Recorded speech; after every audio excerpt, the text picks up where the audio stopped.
Okay, now let's prove that the determinant of a product is the product of the determinants. Okay.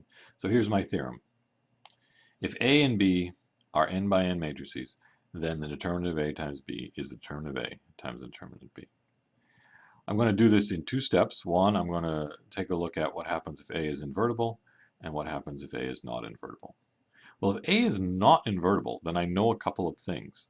I know that A times B is not invertible, because if A times B was invertible, we have a theorem that says both the pieces have to be invertible. So if A is not invertible, then neither is A times B.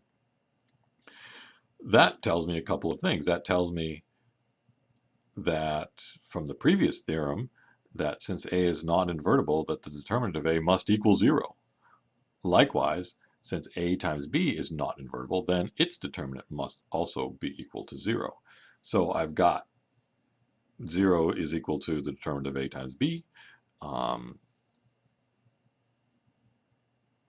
but 0 is equal to 0 times the determinant of B, but this 0 is equal to the determinant of A, so the determinant of A times B is in fact the determinant of AB. I mean, both sides are equal to 0, because this is 0 or that's 0.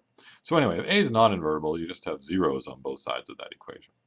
Now, if A is invertible, then A can be written as a product of elementary matrices.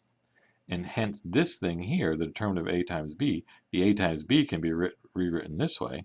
And the lemma that we proved in the last video, I guess,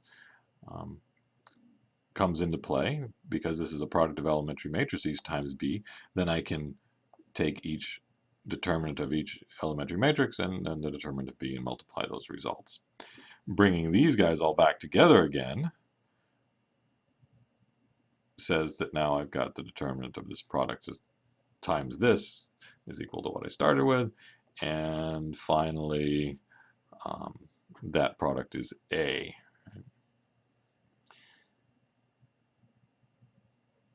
And we end up with the determinant of A times B is the determinant of A times the determinant of B. This is somewhat remarkable because the process of multiplying is a fairly complicated process, and the process of taking a determinant is also pretty complicated. But they work together. They work together. The product of the determinants is the determinant of the products. And one more theorem here before we go home. The determinant, if A is an invertible matrix, then the determinant of the inverse is the reciprocal of the determinant of A. Right? Fairly easy enough to prove just by noticing that, hey, if A is invertible, then I know that A times A inverse is I. Taking the determinant of both sides, the determinant of I is 1, and we just proved that the determinant of a product is the product of the determinants. So I have that this product of these two determinants is equal to 1. That's this statement right here. And then just solve for determinant of A inverse by dividing by this thing. And you got the determinant of A inverse is 1 over the determinant of A. And I know I can divide. I know that this is not dividing by 0 because I've already assumed that A is invertible. And if A is invertible, then the determinant of A is not equal to 0. Okay? So the determinant of an inverse of a matrix is the reciprocal of the determinant of the matrix.